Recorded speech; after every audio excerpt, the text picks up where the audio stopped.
Hi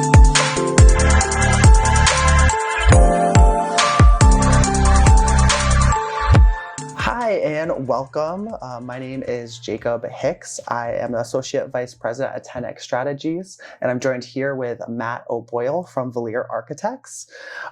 We are going to guide you today through the process of opening a cannabis business in Ohio, but more importantly, understanding the steps that you need to take to get there. So Jacob, tell me a little bit more about the upcoming license applications in Ohio. I understand that right now we're medical only. The state's looking to expand that to adult use, prioritizing existing medical applicants and operators. And then they'll be expanding to open adult licenses in the future. Yes, exactly. So it's in a bit of a state of flux for the Ohio adult use market. Last year, at the end of last year in November, 57% of Ohio voters through ballot initiative passed adult use. So adult use cannabis framework is now being set up. The ballot initiative tasked the creation of these adult use regulations to the Division of Cannabis Control, or the DCC. So they actually just put out their initial rules package, which I'll go into a little bit more detail about, and is subject to change, of course, because the House and the Senate need to pass these bills. There's some disagreements between the House and the Senate on that, on, THC limits, timeline, things of that nature. So all of this is good information to have, but it's also with the knowledge that it might change. So right now, the rules contemplate 2 initial application rounds.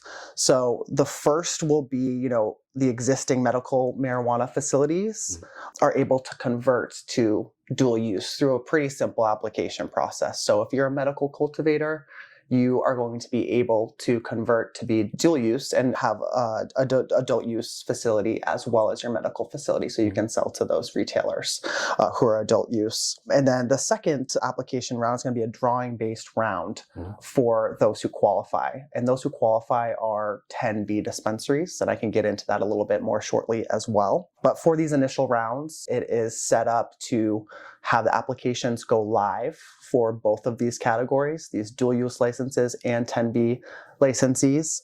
On June 7th, the application will come out, with the provisional licenses being granted beginning September 7th. So 3-month window. Quick. Very quick. And they are expecting you to have, after being granted that license, 12 months to receive that certificate of occupancy to open. This initial set of rules kind of contemplates, the who of it, who qualifies. So again, the 10B dispensaries, they are current level 1 cultivators or current level 2 cultivators.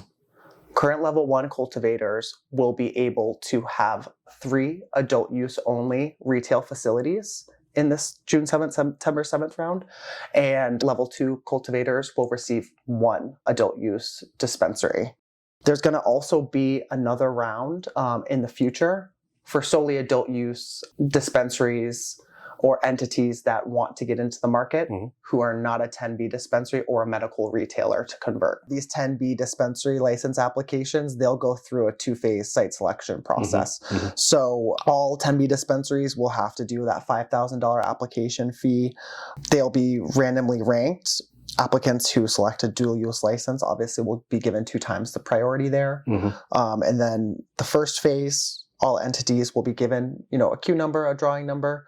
They'll submit their location. They'll be asked to provide backups, because if I have a higher number than you, or a better number rather, I'm 5, you're lottery number 8, we have locations that are within 1 mile of each other, you're going to get bumped. So you're going to need to have a few backups to go off of. Also, it's based on regional need.